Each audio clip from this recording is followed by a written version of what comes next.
there's some language that you guys should not be using, and there are young kids, that are sitting behind the bench. So what do you have to say about this? I was like, can I take it? He's like, sure. He's like, why don't you tell him to sit somewhere else? Get out. Right. I'm Adam, and this podcast is about you, your journey in music, and we'll talk about the new album. Cool. Great, man. Amazing. So I read the band's from what, Boston area? Yeah. Are you originally from there, born and raised? No, I grew up in Watertown, New York. Oh, New York. Yeah, which is like an hour north of Syracuse. Okay, so was that upstate New York? Like northern. So it's I'm 20 miles from Ontario. Oh, wow. Okay. So you're quite a bit. You're way up there. I'm so bad with the East Coast, man. I recently moved to Tennessee 2.5 years ago, but I'm from San Diego, and I spent my whole life on the West Coast between San Diego and San Francisco. So it's wild for me to come out here. I guess I'm considered the South, but like how close everything is. Like I talk to guys from New York or Boston, like Pennsylvania or Philly, that you can go around to all those cities within like an hour or less, and it's like it's crazy. Wild. Yeah, that's why touring in those areas is good. You know what I mean? Like we did St. Vitus, then you go to fucking Philly, then you do Pittsburgh. You know what I mean? Then you go to Ohio, you do Indianapolis. Yeah, everything's within a nice amount. Yeah, it's nice. Not like fucking Europe, man, where you're driving like days. Hours. Oh, motherfucker. You get to bed like at 4, you're up at 8, and you're in a oh my gosh. You're literally just like, I need to get the fuck out of this. Yeah, I imagine. Running like I go from when I lived in San Francisco, like driving back home to San Diego is like 9 hours, 8, 9 hours. I'm like, I can drive. My family, my parents are originally from Cleveland, so I could drive from my house in Nashville to Cleveland in like less than the amount. Oh, it's fucking crazy. Yeah, it's insane. Yeah, it's nuts.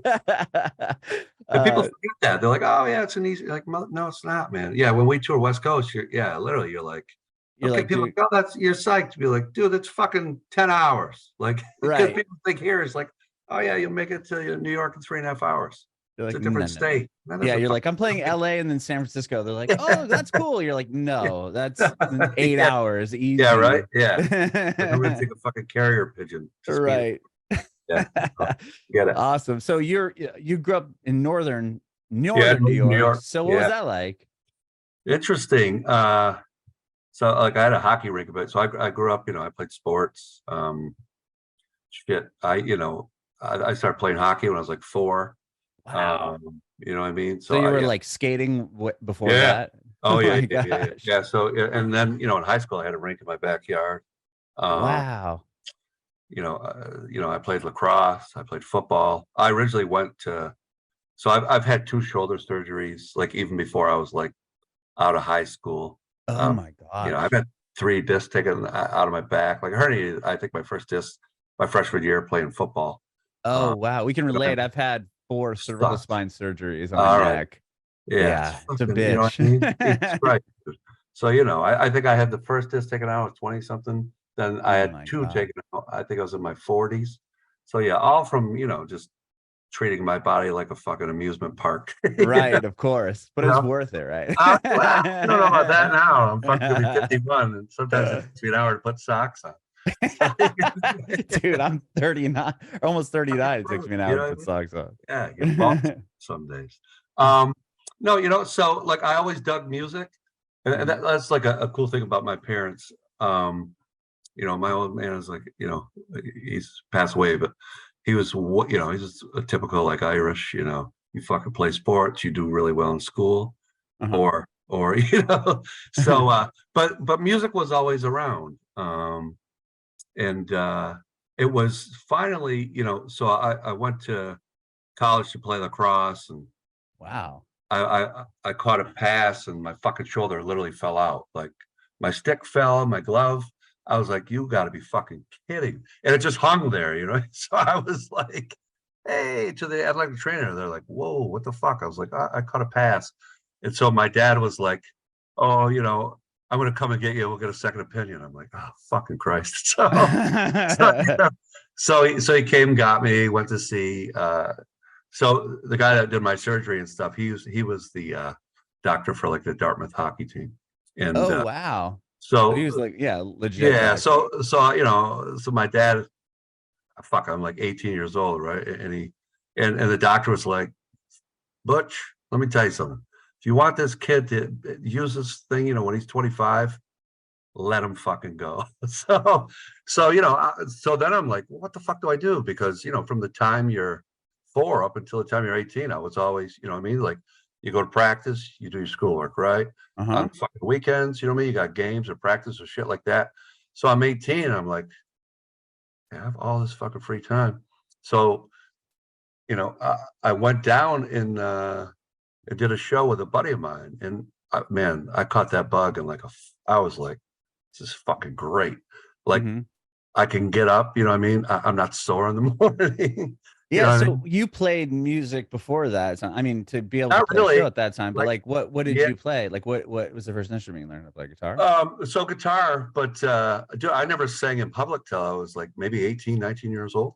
Oh, wow. Yeah, like it just, it was one of those things you don't kind of so I went down with my buddy, and we did, like probably some Dylan tunes, and like a Birds tune, like You Ain't Going Nowhere.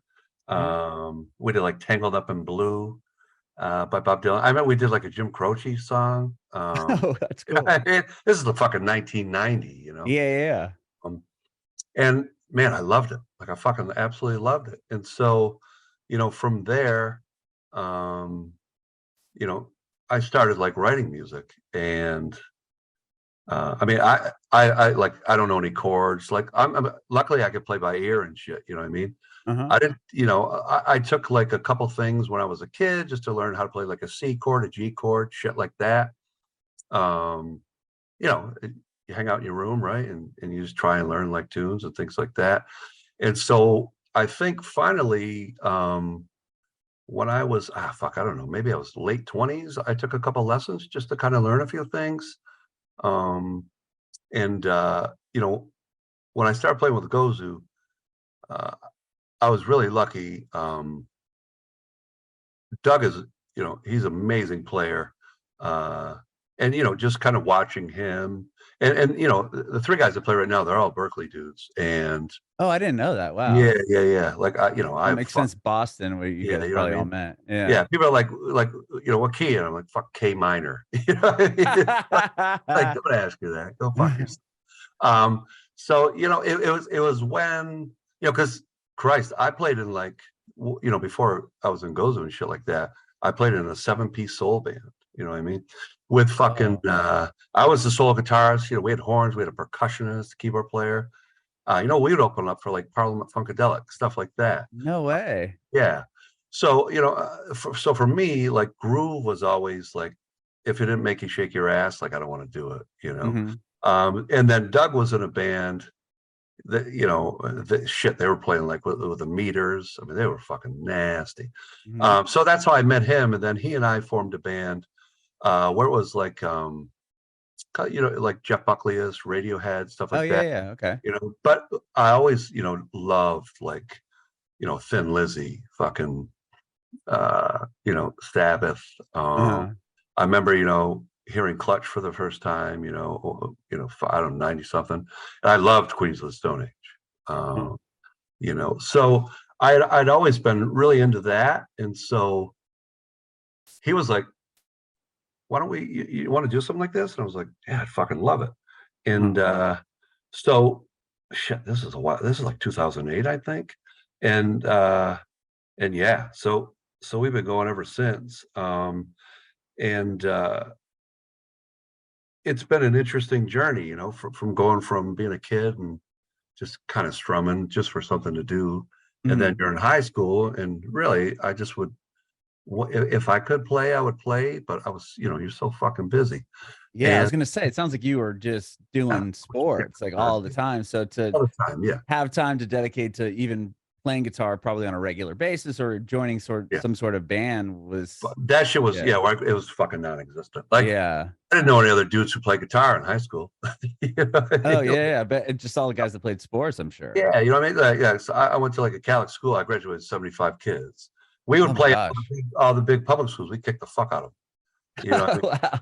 there. Like yeah, some of the best teams I remember in San Diego were like Bishops, which was the private Catholic school. Yeah, they were like good at everything. yeah. Junior year, like we won everything in hockey. Like my senior year, we won it, and then I think we were like 5th in New York. You know, we'd have to get like police escorted from fucking rinks and shit like that. You know what I mean? Because it just, Whoa. you know, it was great. Like these fucking rednecks would literally, you know, throwing shit, and you know, we'd go over the, you know, the fucking boards, like, you know, guys would like try to come over that with fuck you, like cracking them, you know what I mean? Shit like that. I remember having to go to the principal, and he was like, my defensive partner and I, we had played together, fuck, since we were 7 years old, right? So, and he was like, Michael and Mark, Sister Marianne told me that there's some language that you guys should not be using, and there are young kids, you know, that are sitting behind the bench. So what do you have to say about this? I was like, can I take it? He's like, sure. He's like, why don't you tell him to sit somewhere else? He was like, right. He was like, fuck out. You're like, there's plenty of seats. He was like, so, you know, and then, and yeah, and so my senior year in lacrosse, so my last hockey game I played, I put this fucking thing behind my back.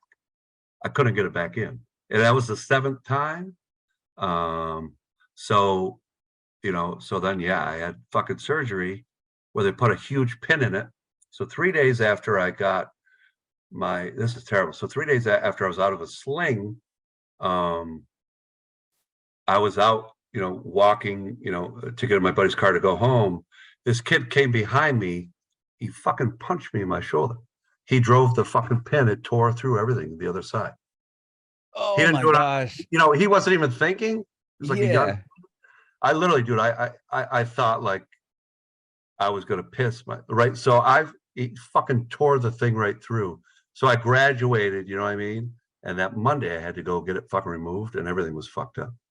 So I still attempted to, you know, to play lacrosse and in college, because it sounds like you went to college for lacrosse. Yeah, I did. You know, and they were like, "Yeah, go ahead and try." Like, you know, well, yeah, you know, I think it was like more my old man being like, I was like, fuck, you know, I'll try. He's like, rub some dirt on it. You're good. Yeah. Oh yeah. Hot on it. You know, I was like, the fuck that. You know what I mean? I mean, one time, this is terrible. I was a sophomore. I fucking separated my shoulder. Holy shit. I was like, what the fuck? It like popped up. Luckily, I was able to pop it back in. And I remember I told my dad, and he was like, here's a couple Advil and put some ice on it. And we were like in Albany. And this dude this guy, Mike Perkins, amazing, All-American, everything. And my old man was a good sized dude. So I got a knock on the door. This dude, Mike Perkins. I'm like, the fuck are you doing here? He's like, your fucking dad told me to come down and talk to you. He's like, what am I going to say? No gaff? I'm like, no. He's like, what the fuck did you do? I was like, dude, I separated my shoulder. He's like, does he want you to play in the game? I was like, yeah, he wants me to fucking play. He's like, I don't know what. He's like, is you hurt? I was like, Perk, I'm fucking dying. He's like, well, good luck. He's like, just tell your dad I said something motivation. So I played the game.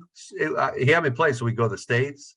I had 2 goals, 2 assists, and with a separated shoulder. So I was, you know, and then fucking States were 2 weeks after, and yeah, he made me play that in our first game. Yeah, it was. I scored like a goal with like a minute left to go, and we won. And but we got fucking. So my body, unfortunately, you know, has taken a bit of some beating. Yeah. Yeah, you know what I mean? So now, you know, like, fuck, I play guitars that are like 7 pounds. You know, I mean, I work out, I do Muay Thai, you know, just so I could stay in shape and just, you know, kind of, you know, just be healthy. But yeah, so, you know, I literally like have had to kind of, before one European tour, I tore like fucking muscles in this, you know, from Muay Thai. And I remember going on that tour, and I would look down and my arm would have like these ripples and be like, I would just be like, all right, here we fucking go, you know. It's like and then before the last European tour, my ankle is kind of fucked because I've broken both of them. I went to take a step, I fell, and I broke my fucking elbow. So our European tour, I did I don't know, fucking 3 weeks with a broken elbow. It's tough. So I look like a professional volleyball player, you know. I put tape on the fucking thing. Like, I look like Karch Karai. Oh So, my gosh. so, so, Wow. so yeah, that's kind of my background. So music has kind of been a saving grace for me. Sure. Like, did you go to college in Boston? Like, what took you then to No, Boston? so I went to Hartwood College, which is in Oneonta, New York, and so I ended up playing in a band. It was like Allman Brothers type shit, like very groove oriented. Mhm. And one of my best friends was from Boston, so I lived in Albany for a year, and just because I worked at a school, and then I was like, let's okay, I've had enough of this shit. I was working at a school where kids, it was their last chance to go, like they either straighten up or they went to fucking jail. So I Okay. worked at Yeah, the yeah. school, we do like taekwondo holds and all this bullshit. It was fucking nuts. And I was like, all right, I've had enough, Yeah. something else. So, him being from, we moved to Boston, and so that's shit. I moved here in 1996. Oh So, my God. I've been in Boston, more than I was growing up in New York. And yeah, so just playing, and it's really become therapeutic, I uh, bet. Yeah. just playing, and especially writing, and especially, the Gozu stuff has been very, therapeutic, in writing music, and especially in like writing lyrics and things like that. So it's been, it's the best fucking band I've ever played in by far. Mhm. Yeah, It's yeah. I mean, you guys have been doing it since 2008. I mean, you put yeah, what, like a 5 albums. yeah, I was gonna say you put one out in that same year, right? In Yeah, 08. yeah, which is nuts. Oh my gosh. And Yeah, is like, so like, I mean, is Metal Blade a new endeavor for you guys, or you've been on this them is for a our while? second album. That's Yeah, what I thought. I thought you put out one before that with them. 2018. Yeah, Equilibrium came Yeah, out. that's what I thought. Okay. Yep. So even what prior to that, were you guys just So we were on you were Small Stone, which was great, and we're still, I'm still good buddies with Scott Hamilton. mhm, So yeah, we did albums on Small Stone, and then we did an album on Ripple. mhm. Shortly after we put the album out on Ripple, we were playing at Lucky 13 in Brooklyn, and Chris Santos was there, and he was like, "Hey man, I've been sending videos to Brian Slagle," and like I knew who he was, and so did Joe. Doug had no fucking idea who Chris Santos was, and I was like, so bass player Joe and I were like, "That's fucking is Doug talking to Chris Santos?" It was like that motherfucker. He's never watched a cooking show in his life, so he shoot the shit with him, and we're like, "Hey man, you know who that is?" He's like, "Oh, he's a great guy." Yeah, I was like, "No, that's Chris Santos." He's like, "Oh." And so Chris came over. I was like, hey man, like your shows are great. Like, how are your restaurants and things like that. Mhm. And he was like, hey man, he's like, Blacklight Media, part of Metal Blade. I'd love to sign you guys. And when someone says that, you're like, all right, cool. Thanks. That fucking Monday, we got an email. Like, I want Wow, to I see you. didn't realize he had an association Yeah, with Blacklight Media. That's crazy. yeah, yeah, he owns it. It's his. Yeah, he's the fucking coolest dude in the world. Oh my gosh, And I didn't know and that. and yeah, and so we end up signing. A couple months later, it's the band and him and Brian Slagle. And Brian Slagle is a huge hockey fan, so he and I are shooting the shit about hockey during the whole meal. That's And, amazing.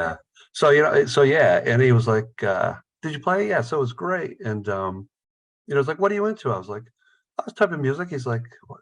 He's like, "How the fuck did you ever play in heavy music?" So I was like, it's one of those things. So the thing about those guys is, the sweetest dudes, but man, they're just such huge music fans. Uh-huh. And like being on that label has been amazing. Like that, our two reps, Heidi and Ryan. So Ryan was the bass player for Black Dahlia. Um, Yeah. and I could not ask for two better people to ever, and it's great. Like, bouncing ideas off them. What do you think about this? What do you think about that? And even Chris, like I'll text him, be like, hey man, what do you think about this? And it's literally like talking to a bud of mine.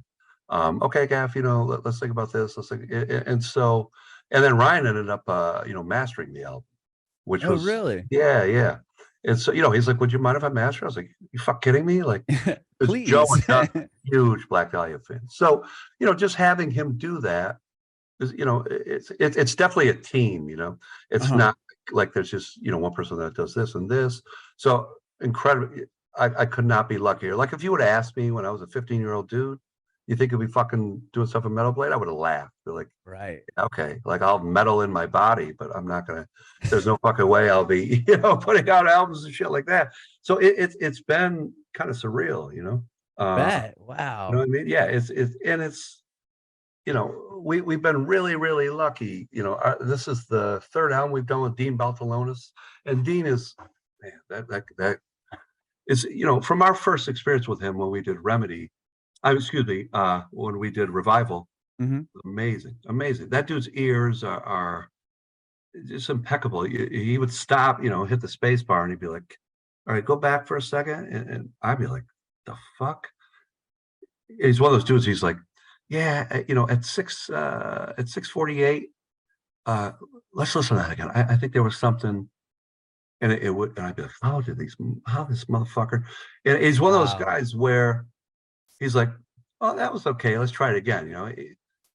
And he's like, "Okay, that's cool. Now let's do this." And then by our third album with him, I would send, we record everything. I'd send it to him. But he and I would really get into like, okay, how do we want this to sound, right?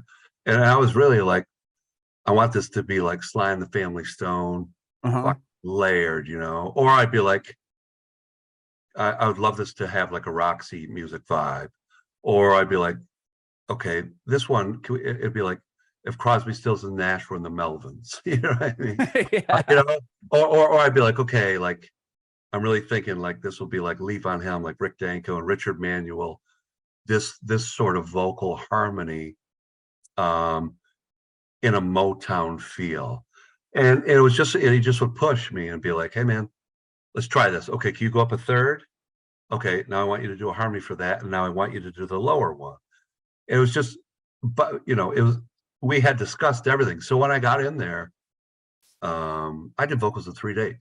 It was just one of those things where it was, it was kind of like, I knew what I wanted to do, but there was shit like I was like, let me just try this.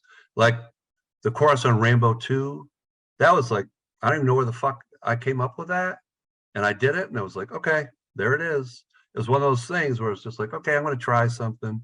And the thing that's great about the guys that that I play with, they're really like, okay, let's try this.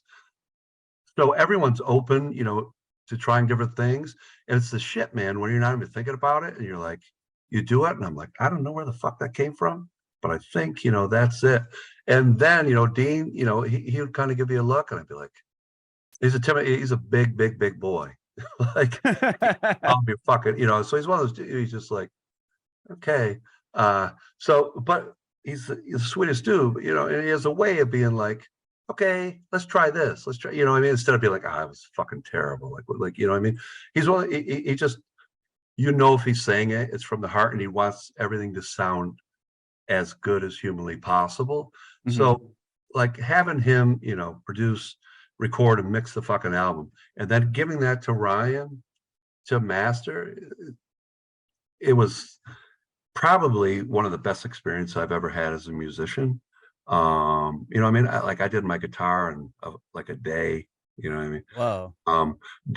Doug, this is the best playing I've ever heard him. It's a, man, there's some tracks, there's like 16 fucking guitars, Oh my gosh. I mean, Joe destroyed, I think he did his bass in like a day and a half, maybe 2 days, just because he, trying different things over it. Mm-hmm. Drums, so usually you show up, right? You show up on a Friday.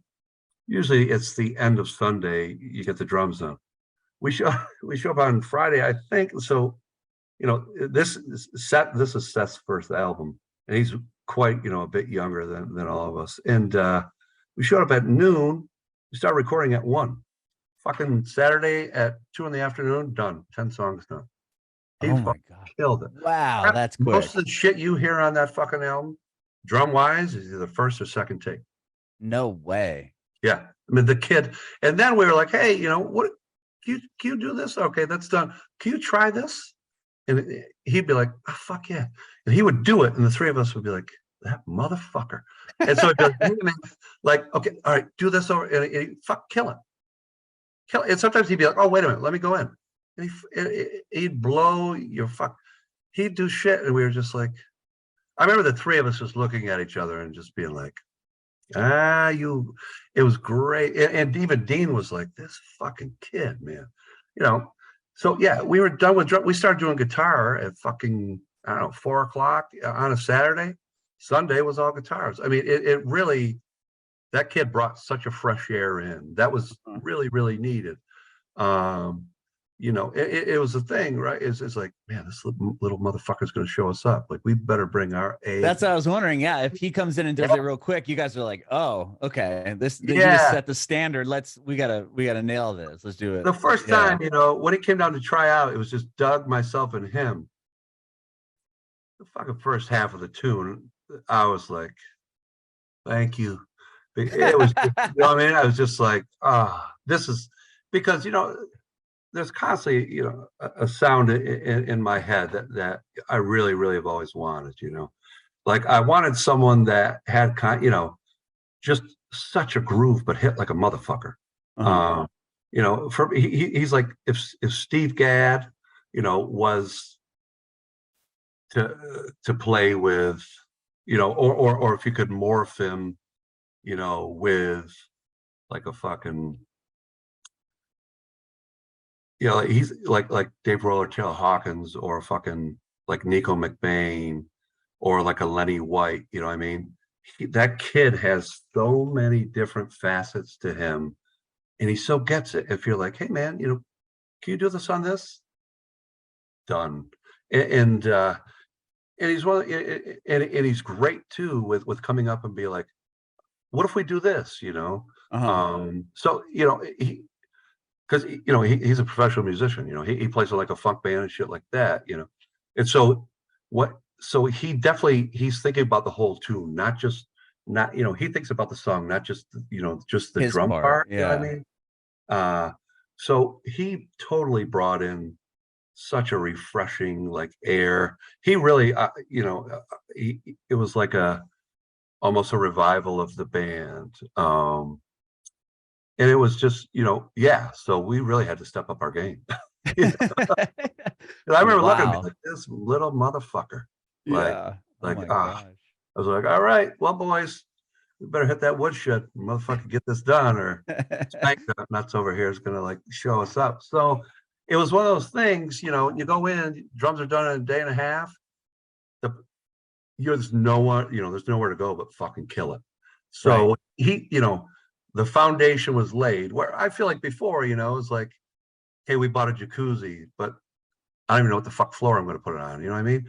Like with him, man, the concrete was poured, the fucking rooms, the electrical was done. Now let's put in stuff in to make this shit shine. And it was one of those things where everything just kept getting better and better and better. And it was really, you know, I think it's the best recording I've ever done in my life. I think it's by far the best Gozu album that we've put out. And it just, you know, there was something about it where just, you know, the groove kind of took over. And it was fun. Like it was a fucking absolute, you know, sometimes you're in the studio, it's not the most fun experience in your life. Right. Know? I can imagine. You're like, sure.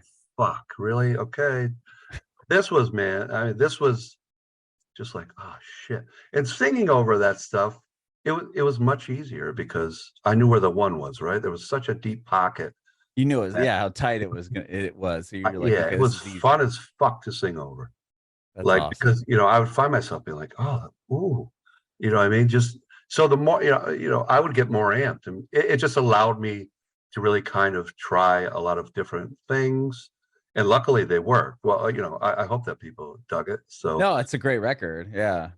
Yeah, it's you know, it's one of those things where you know, everything was done, and kind of the same thing for Equilibrium. You know, I had all the lyrics written, and I was literally sitting at this desk and something hit me and I just rewrote 5 songs in like 10 minutes. I was like, and then the next week, you know, I rewrote the other 5 songs in maybe 10 minutes. And that's, you know, those lyrics are what you, I don't, just something kind of came over me where I was like, fuck, like I just literally, it's this pen I use and this pad, and I just was like bang, bang, bang, bang, bang, bang. It's just one of those things where, you know, I try not to like force myself to write and things like that. I write when it hits me, and luckily, yeah. I mean, the same thing, happened when we did Equilibrium. I rewrote the tunes, but this lyrically was the easiest album I've ever written. It just, and was there something that like inspired that, or you just felt like it just kind of came, maybe It even just due came, to the drums and like I had the stuff before, but I was like, this is, I didn't love it, shall we say? okay. Um, and I think just, you're kind of, your mind takes in things like through osmosis, and just there was, I knew what I wanted to get out before, and I think I was kind of marinating on that, just the kind of whole what I wanted to say in the album, and how I wanted it to come out, Mhm. and I think intrinsically it was just like, hey, let's go, and it just literally just came to me, and yeah, I try not to overthink it, shall we say. Right. You know, but yeah, it just came, and I remember writing the first five, I was like, this is okay, cool. This is what I wanted to say, like in the simplest way humanly possible, less words, more, emphasis on the emotionality of it, the Mhm. storytelling of it. And it's all real life shit, you know what I mean? Like, I can't write tunes about stuff that I have no idea about, because it's Right. disingenuous, right? Like, I don't own a muscle car. I've never fought a fucking dragon. You know what I mean? Like I've never done a pilgrimage, with Right. some bongs in my bag. You know what I mean? That stuff is great, and I love it. But for me, I can only write, what I know about. So Mhm. this album is just 100% honest. Also, like Was I have, that, you know, I was gonna say, is that hard to be vulnerable, or it just came natural to you to share? you know what I mean? At the, I've gone through enough stuff where, fuck it. Okay. I Yeah, mean, it's incredibly therapeutic. I bet. You know what I mean? Yeah, it's just like it's almost a breath of fresh air. It is tough, some of the shit to sing it is hard, because it hits pretty fucking home, or or shit that I've seen people go through, that Mhm. I'm really close with. But at the end, it's easier to sing because it's true. It's not a fable or something like that. So I think that's a big reason, is that when I was in there singing, it's definitely like a therapy session. You're getting out some shit that normally you would never talk to anyone about. Mhm. It's not the most, Right. Yeah. so for me, it's just, and I think kind of the way I think about that is, we were playing, and this is during Equilibrium, and after a show, this guy came up crying, and I was like, hey man, are you okay? He's like, I just want to tell you, he's like, last year was the worst fucking year of my life. He's like, every day I would put on Equilibrium. That's the only thing that got me through the day. And I was like, oh, hey man. He's the guy who was like, do you mind if I Wow. give you a hug? I was like, no. I was like, bring it in. So, it just really kind of impacted, like if that can help someone out, then yeah. I mean, why not? You know what I mean? Right. Like, so I really, thought about that. Like, if I'm going through this shit, other people are going through it. You know what I mean? So if it helps even one person, then it's 100% worth it. So, Mhm. I definitely, this album was really, really easy to write. And With that, I mean, with Equilibrium came out in 18, 2018. yeah. Yeah. And then so it sounds like this record was put together fairly fast, at least in the studio. Yep. Before this album, like going into like coronavirus, like COVID Oh, and all that stuff, yeah. like that must have been, Stuck. yeah, obviously sucked, but it like, how did that like directly, kind of affect the band aside from like the live shows and stuff? Was it something Yeah. like, oh, Yeah. like, our, So we because it wrote sounds like it took a, a couple out, a couple of yeah. years after to write the Yeah. record, or was it done? So I mean, I we don't wrote know. the album during COVID. So I Oh, wrote okay. like 20 fucking tunes. Doug wrote like 20 tunes. He and I would Wow. literally just send back and forth to each other, send back and forth to each other. And I was pretty lucky. So I ended up taking a couple guitar lessons from Chris Broderick. So my friend Stephanie Cabral, who's an amazing photographer. That's Chris's girlfriend. and so I was just shooting the shit with her, and she's like, hold on a second. Literally 2 minutes later, I got an email with her and Chris was like, yeah, man, do you want to fucking take a lesson? So I was like, seriously? Yeah. So so we did over Zoom, and he was like, okay, put your, put on like a C#7. I'm like, what the fuck is that? And he's like, I was like, I don't know. I was like, well, just tell me what fret. Like, this is fucking right. Like, just tell me what fret, and I'll do it. And he was like, so we got done. It was like an hour lesson. He's like, dude, can we do another one next Wednesday? I was like, yeah, I would love to. He's like, are you bullshitting me? I was like, no, I know no theory, So taking a lesson with him really kind of changed the way I kind of thought about playing guitar. And it was really, I just would sit downstairs and just play and like just trying to. And so, the stuff, the shit I wrote, like Ben Gazzara or, the Handler and Pillow Talk and Ash. Those were definitely different than stuff I've written before musically. So, I think I'm a much better guitar player now than I was, on the other albums. And so, COVID was absolutely, I mean, we came off the best year ever. We had the fucking best United States tour ever had, the best European.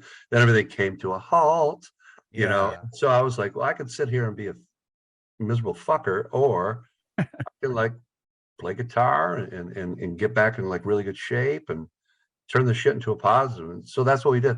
So it was great. So we were able to pick the 10 songs we wanted to do, So,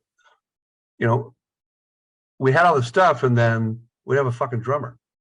so luckily Seth came down. I was like, it's just talk about, like a shining star just kind of showing up in your, and so we had the tunes, and then, we're like, let's do these songs. And so, they definitely changed because of Joe and Seth, obviously, for the better.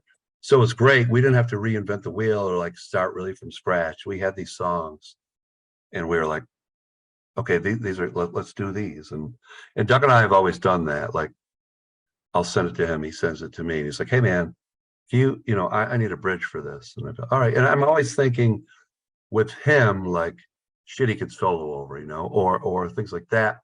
And he's always thinking like, okay, Gaff, what can you do lyrically, and vocally over this? So it just, it took a whole different vibe, having those songs, and definitely because Seth, it just really, and Joe, I think, is playing the best bass he's ever goddamn played. So it was a thing where everyone really stepped up, but it had a more kind of organic feel where nothing was pushed, nothing was like, oh, I'm going to do this just to do it. Everything was just like, oh, fuck. It was really a natural process. And I think that's why it sounds as huge as it does, and why the flow is definitely, you could shake your ass to it. You know what I mean? You have to, because the first thing for me is like, if the drums aren't happening, fuck, I can't get into it. Like, I don't want to have to think about the fucking Pythagorean theorem when I listen to music. You know what I mean? Like, I don't want to be like, okay, so does that equal MC squared right there?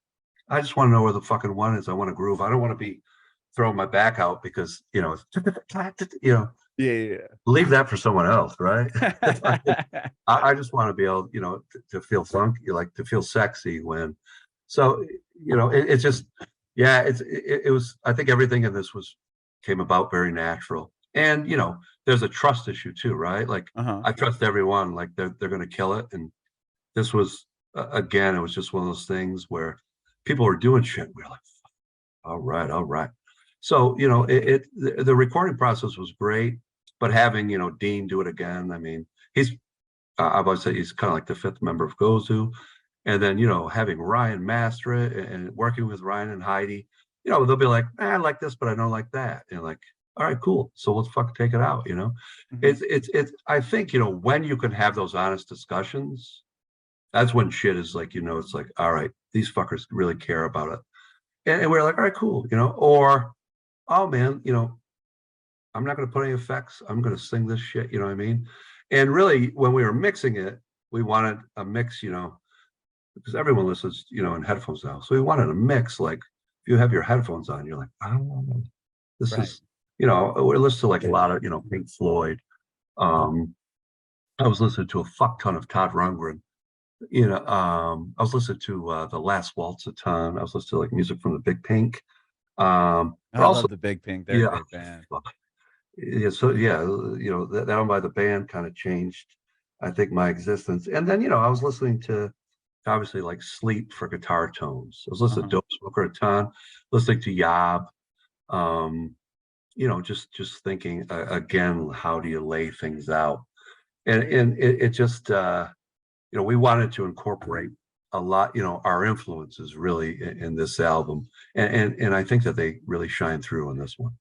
Very, very cool. Yeah, 100%. And you've got to do some really cool shows. You have a show tomorrow, I believe, right? We do, yeah, yeah, Yeah. yeah. This won't So be out by that time, but I think I mean the sure, you guys did Cave In. I loved that Cave was fucking In. amazing. Yeah, that I was. mean, I mean, that it was sold out. Yeah, it was with Kevin and Yob. That's the best show I think we've played collectively as a band. That was we had a half really? hour. We fucking destroyed it. Like, and if we didn't, I'd be like, ah, it's stuck. It was literally bang. Like we had it set up like after the third song, I'm going to say thank you, Kevin Yav. You know, we're Gozu, and then we fucking. So it was literally just three songs. Bam. Hello, blah blah blah. Bam, and then we get the fuck off the stage. You know. So Yeah. yeah, you know, we did 18 shows before that, and so yeah, at that time we were just ready to fucking just kill. You have to, you know. It was the last show. You know, it was in Boston, hometown. So Yeah, that's it was great. amazing. You know, Yeah, and the hometown for bands we them played. too. Oh yeah, oh fuck. I mean, Caven are, you know, those guys could run for governor. Yeah, They'll legends there. probably There, win yeah. tomorrow. You know, so yeah. That scene And is so tight knit up there with them and I mean yeah, even like Piebald and Converge and all those okay. guys. Like, Yeah. I mean, yeah, Converge is the same thing. Those dudes are fucking king. You know, it was yeah. and yeah. So definitely that steps up your game. You know, when you're playing with bands at like Cave In and Yob, you got to step up. You don't bring your A game, don't fucking show up. You know, because you know they're going to. Like, They yeah, are. it's And their not a fans are situation. gonna expect a game. When you go up and you're just like Captain Sensitive, fuck, you know what I mean? Like you literally like you got to come out and you just got to start throttling dudes in the face. Or yeah, this is not sensitive. Let me hold you time, right? This is let's fucking get it on. So Yeah. yeah, you know, we knew what we wanted, but having played all those shows, just but you know, we were tight and yeah, it was fun. And plus we got to go on at like 9 o'clock, which was great because almost every fucking show we're going on so late, you know what I mean? So it Mhm. was nice to be done at like 9:30 and you know, because we had the headline every fucking show on our tour. So it's nice to be done and be like, oh my God, all right, now I can breathe. You know, instead of like Yeah.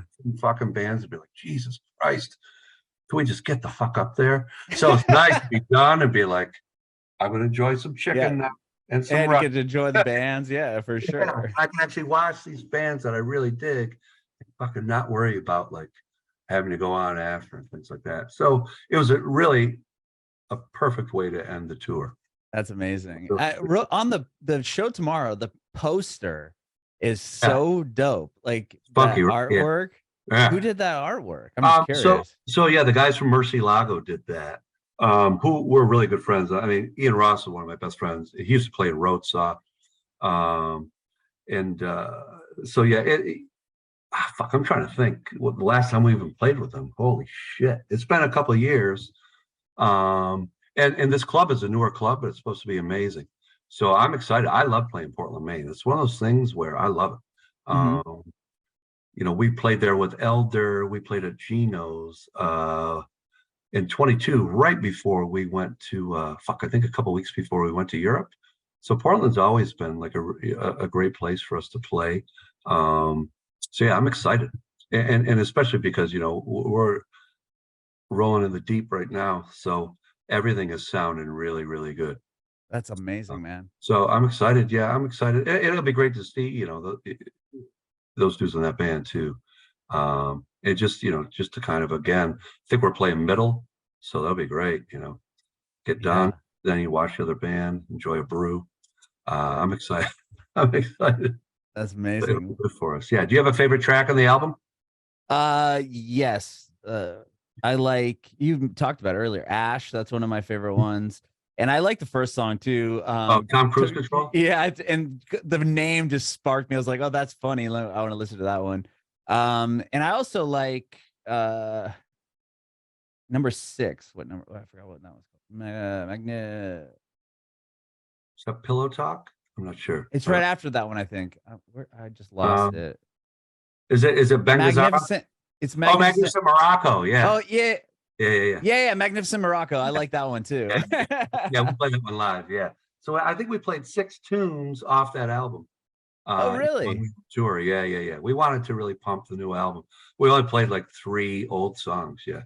Majority. Have you played Ash live yet? We've not played Ash live yet. Oh, okay, that's the one that really stuck out to me. Oh, right on. But it started like when I first got the album, I was like, the first song is Tom Cruise Control. I was like, this is awesome. I gotta hear. I really want to listen to this band. A fucking crazy. So crazy story. So we were playing in North Carolina. Our buddy works for Live Nation. Okay. And it was like a Janet Jackson Ludacris show. He's sitting down. So he's sitting down and he looks up and he's like, "Is Tom Cruise is there?" Because because of the shit with Tropic Thunder for that Ludacris song, Oh yeah. So I'm like, what the fuck was Tom Cruise in there? And so he's telling Joe and I, he's like, so you know what I did? It's like, I put your album up on the phone. He's like, and he just kind of walked over and like nonchalantly put it down in front of Tom Cruise, and Tom Cruise is like, Tom Cruise Control. He's like, is it about me? And the guy's like, fuck no. he's like, no. He's like, no, not at all. So he listened to it and he was like, what? And then before he was leaving, he was like, hey man, what was the name of that band again? And he was like, oh, it's Gozu. He's like, oh fuck. He's like, I'm gonna go home and listen to that album. I was like, get the fuck out of here.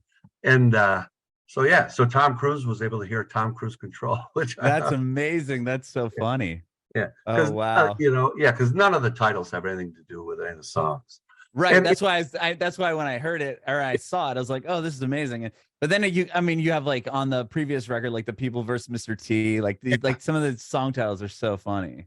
Yeah, and the reason we did that is because the lyrical content it can be very deep. So yeah. We didn't want to call it like I want to throw myself off a fucking building 1 and 2. You know what I mean? That's not. You have to have a sense of humor. It's weird. Some people get really hung up on the names. You want to be like, get over it, man. Right. Fuck. Like, come on. Like, not everything has to be like, I threw myself in a well, Right. Come on, Jesus fuck. But I want to actually comment on an album you put out, the one from 2012, The Fury of a Patient Man. Yeah. But you have a song called Signed Epstein's Mom. Yeah. You were like ahead of the game, man. Tell me about that. So, it's Welcome Back, Kotter. So, a lot of it comes from. But this is Jeffrey Epstein that you were.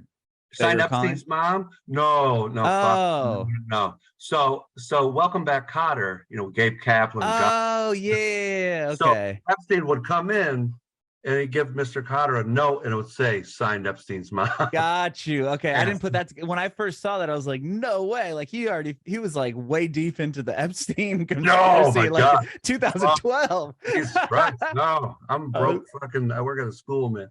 Yeah, I was gonna say you're like breaking news, man. Yeah, I got a daughter, so fuck that dude. I figured, you know what I mean? Everyone's kind of like fuck that dude, but it was like I didn't know if you knew about it back then. Yeah, that's what I'm saying. I was like, shit. I'm in my face right now if I fucking knew that. Right. Fucking dance union. No, so funny. It's all like we toyed really with like. Fuck, let's call it Rocky 1, Rocky 2, or we'd be like, we call it like one, Rambo 2. Or fucking Godfather 1. You know what I mean? Yeah. Because people always ask, like, the songs are really kind of shit. When we were young, like just stuff that kind of breaks. Like Rambo 2. I remember going to see that in the theater with my dad. It was amazing. You know what I mean? So all those song titles have a meaning, they all kind of harken back to when shit was much easier. You know what I mean? Right. You woke up, you ate, you know what I mean? You did your thing, you went to bed, right? I wasn't fucking paying bills, you know what I mean? I wasn't, is literally just, a much, much, much easier time in your life. So that, that's what it kind of all goes back to. And also we have that, in our mind, like some guy reading it and be like, like what does this have to do with it? Like it doesn't. So just kind of, let it go, man, breathe.